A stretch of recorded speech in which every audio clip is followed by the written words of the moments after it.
Halo semua, apa kabar? Kembali lagi bersama dengan saya di channel Nasrani Indonesia.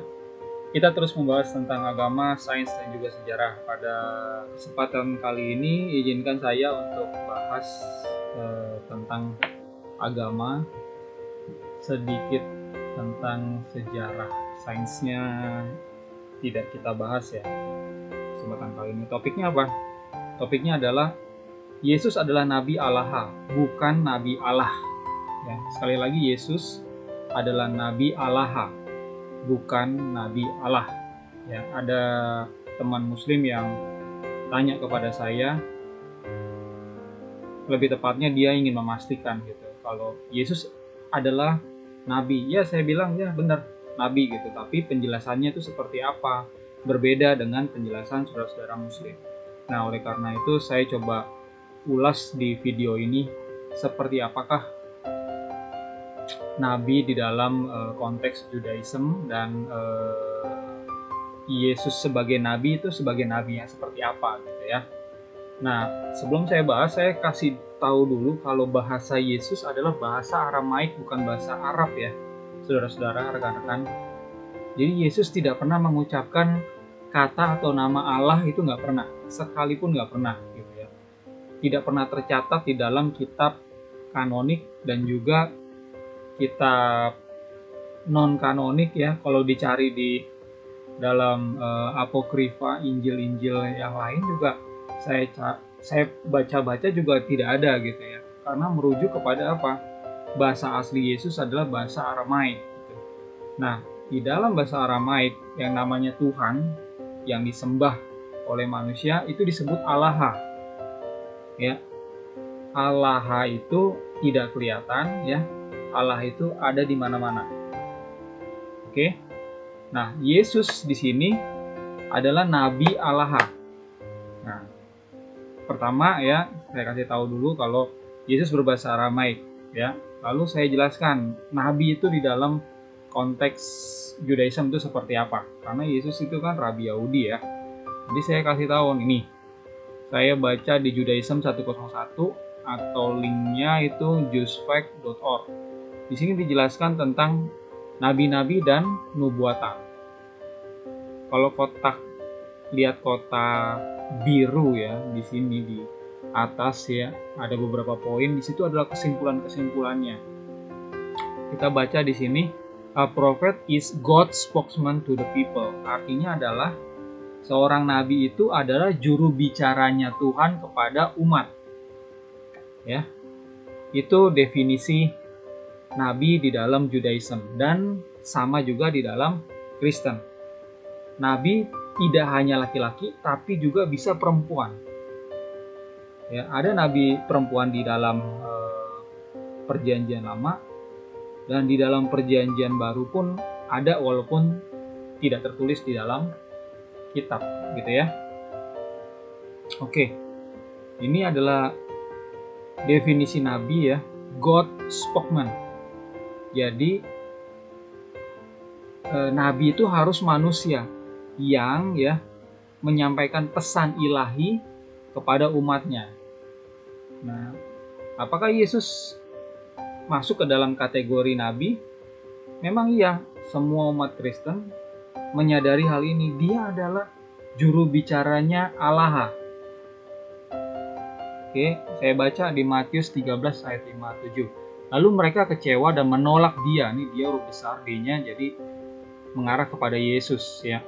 Maka Yesus berkata kepada mereka, seorang nabi dihormati di mana-mana kecuali di tempat asalnya sendiri dan di rumahnya. Jadi Yesus itu mau bilang nih, gua nih ditolak di daerah gua sendiri gitu. Jadi dia menyamakan diri dengan nabi-nabi sebelumnya ya. Dengan demikian Yesus menyamakan atau menyatakan dirinya adalah seorang nabi juga. Oke, jelas ya. Umat Kristen tidak menolak posisi Yesus sebagai nabi. Tapi nabi yang seperti apa? Ya, pesan apa yang disampaikan oleh Allah melalui Yesus? Nah, ada banyak pesan yang ada di dalam Injil kanonik yang Yesus sampaikan. Salah satunya adalah Yohanes 14 ayat 6 ini ya. Kata Yesus kepadanya, "Akulah jalan, kebenaran, dan hidup. Tidak ada seorang pun datang kepada Bapa kalau tidak melalui aku." Tuh. Jadi ya, yang namanya Allah yang tidak kelihatan, atau di dalam Ibraninya Elohim gitu, divine being, ya, suatu yang luar biasa yang disembah oleh manusia, itu disebut Bapa sama Yesus, ya. Allah disebut Bapa. Jadi sama nggak konsep Yesus sama Isa di dalam Al-Quran? Isa adalah Nabi Allah, ya. Yesus adalah Nabi Allah. Yesus ini menyebut Allah itu dengan Bapa. Isa tidak menyebut Allah. Iya benar. Isa tidak menyebut Allah. Isa menyebut Allah. Dan Isa tidak memanggil Allah ini dengan Bapa. Jadi ini dua pribadi yang berbeda, ya. Jangan disatukan, jangan disamakan. Kalau mau cari sosok Yesus, carilah di Injil, di kitab Perjanjian Baru Kristen. Kalau mau cari Isa, sosok ini adanya tuh di literatur Islam, Quran dan hadis, ya. Ini dua pribadi yang berbeda, walaupun banyak orang menganggapnya sama, ya. Terus saya baca lagi di Yohanes 5 ayat 18, ya. Ini kan tadinya Yesus itu mengajarkan kalau Allah itu adalah Bapa. Berarti dia adalah Sang Putra, atau di dalam bahasa Aramaiknya adalah Bar Allah. Nah, konsekuensi yang harus dia terima pada saat dia ngomong Bar Allah, satu-satunya rabi yang ngomong Bar Allah ya cuma Yesus aja gitu. Konsekuensinya di sini Yohanes 5 ayat 18. Sebab itu orang-orang Yahudi lebih berusaha lagi untuk membunuhnya, bukan saja karena ia meniadakan hari Sabat, tetapi juga karena ia mengatakan bahwa Allah adalah Bapanya sendiri, dan dengan demikian menyamakan dirinya dengan Allah. Tuh. Yesus menyamakan dirinya dengan Allah pada saat dia bilang Allah itu adalah Bapa. Nah, Yesus adalah Sang Putra. Di dalam konteks budaya bangsa Yahudi di abad 1, siapa yang menyatakan Allah adalah Bapanya secara pribadi, berarti dia menyamakan diri dengan Allah. Hukumannya apa? Mati, gitu ya. Jadi di dalam konteks bangsa Yahudi itu tidak ada rabi yang ngajarin, ayo mari kita sembah Allah, Sang Bapa kita berdoa, Bapa kami. Nggak ada rabi yang mengajarkan itu. Di dalam konteks bangsa Yahudi, yang ada adalah Sons of God, atau Bnei Allah, Bnei Elohim, anak-anak Tuhan, anak-anak Elohim. Itu ada, mengacu pada malaikat, mengacu pada bangsa Israel secara keseluruhan. Tapi tidak ada konsep orang, jemaah, atau rabi yang bilang dia adalah Son of God, Bar Allah. Tidak ada. Sekali lagi, yang menyatakan dirinya adalah Bar Allah berarti dia mengajarkan kalau dia adalah Allah sendiri, jelmaan Allah yang menjadi manusia. Karena Yesus memang Allah yang menjadi manusia. Yesus adalah Immanuel, Allah yang ada di tengah-tengah kita, yang ada di tengah-tengah umatnya. Begitu ya. Jadi sekali lagi, Yesus berbahasa Arab? Enggak kan? Jadi Yesus tidak pernah sekalipun mengucapkan Allah, apalagi menyembah Allah. Yesus tidak pernah mengucapkan Allah, tidak pernah menyembah Allah gitu. Saya jadi kebalik-balik, ya. Kalau mau belajar bahasa Aramaik, ya, kitab suci Perjanjian Baru bahasa Aramaik ini nih, buka di sini, ya. Nama linknya dukrana.com, ya. Di sini bisa lihat naskah-naskah atau kodeks-kodeks Aramaik, ya. Di sini ada Crawford Codex, Yonan Codex, Caborus Codex, ya. Lalu ada tools atau alat untuk mempelajari ayat demi ayat sampai kata per kata bacanya itu seperti apa, ya. Nah, bahasa Aramaik ini seperti bahasa-bahasa yang lain ini berevolusi, ya. Oleh karena itu sekarang jenis-jenis hurufnya itu beragam gitu ya, dan berkembang menjadi bahasa Syriak sekarang. Jadi jangan heran kalau ada yang bilang ini adalah bahasa Syriak ya, sama sebenarnya sama Aramaik gitu, arti katanya tuh sama, tapi karena ada evolusi jadi bentuk hurufnya itu berbeda jadinya ya gitu. Nah, sebagai contoh nih Matius, saya ambil Matius 1 lah gitu ya, klik di sini Kaborus, lalu bahasa Inggrisnya saya ambil terjemahan dari Dr. Jones Lamsa, klik load verses.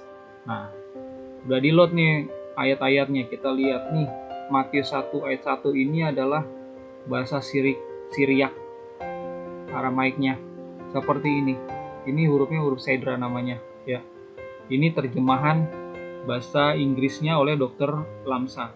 Di pinggir sini ini adalah kodeks-kodeksnya, ada Kaborus Kodeks, Yonan, dan yang lain-lainnya. Ini di sini cukup lengkap untuk mempelajari bahasanya Yesus itu seperti apa. Kalau mau lihat kata perkataannya juga di sini, klik aja analis tadi ya. Lihat ke bawah ya.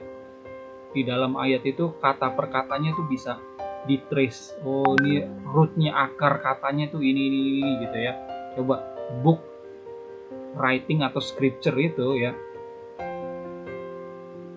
Bahasa ini vokalisasinya atau pengucapannya seperti apa sih? Ini kan akar katanya nih. Ini vokalisasinya nih di dalam bahasa huruf Syriak ya. Huruf Aramaik Syriak ini seperti ini. Nah, cara bacanya gimana? Klik yang ini ya. Nah, ini saya bilang tadi Sedra kan ya. Sedra nih nama hurufnya, ini artinya book writing scripture. Nah, ini vokalisasinya. Kitab atau kitab ya. Sama dengan bahasa Arab kitab kan. Nah, itu cognate ya. Jadi ada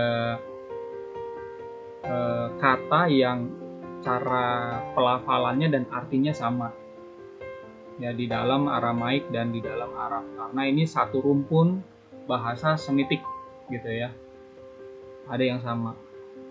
Nah, kalau dilihat ya Alaha, itu banyak kata Alaha di dalam kanon Injil-Injil kanon, tapi kata Allah sekali lagi tidak ada ya, tidak ada gitu ya. Kalau ada yang menyamakan, bukannya sama, Allah di dalam Aramaik itu adalah Allah di dalam Arab. Sama tuh dalam arti apa dulu gitu ya. Kalau diartikan ya, kalau sama berarti artinya adalah Yesus adalah Nabi Allah yang ada di Quran. Nah, berarti udah menyangkut Quran kan, udah menyangkut literatur Islam. Nah, kalau gitu saya kurang setuju, saya tidak sepakat ya, karena sosok Allah di dalam literatur Islam itu berbeda sama literatur yang ada di dalam Kristen. Seperti tadi yang saya sudah jelaskan ya, Allah di dalam literatur Islam ya tidak disebut Bapa. Muhammad tidak mengajarkan demikian, Isa juga tidak mengajarkan demikian. Jadi kita harus hormati, itu adalah faktanya. Saya tidak buat-buat ya. Saya menghormati kitab suci agama lain termasuk Quran dan hadis ya, literatur Islam ini. Kalau memang disebutkan Allah itu bukan Bapa untuk umat Islam, umat Arab, bukan Bapa untuk Muhammad, bukan Bapa untuk Isa, ya kita harus terima, itulah faktanya. Itulah konsep Allah, Tuhan di dalam literatur Islam. Sementara di dalam literatur Kristen ya, Allah itu disebut Bapa. Yeshu atau Yesus atau Yeshua ya, itu disebut Sang Putra. Jadi beda ya. Bisa nggak di sini ditangkap ya? Sekali lagi, apakah Yesus itu nabi? Yes, nabi. Benar, tidak ada yang membantah. Tadi ayatnya sudah saya posting. Tapi nabi yang seperti apa? Nabi yang diutus oleh Allah, Sang Bapa, ke dunia. Jadi dia disebut Sang Putra. Nah, sebagai Sang Putra dia menyampaikan pesan dari Sang Bapa, pesan Allah. Oleh karena itu dia disebut Nabi. Nah, karena dia adalah Sang Putra, orang-orang Yahudi berpikir dia adalah jelmaan Tuhan. Dan memang dia adalah jelmaan Tuhan. Dia tidak membantah hal itu. Oleh karena itu dia disalibkan. Paham ya perbedaannya antara Nabi di dalam Judaism dan Kristen dengan ya di dalam Islam. Ya. Terutama di dalam sosok Yesus ini. Yesus adalah Nabi, yes. Yesus adalah Bar Allah, yes. Yesus adalah Allah yang menjadi manusia, yes. Itu saja dari saya. Shalom alaikum, assalamualaikum.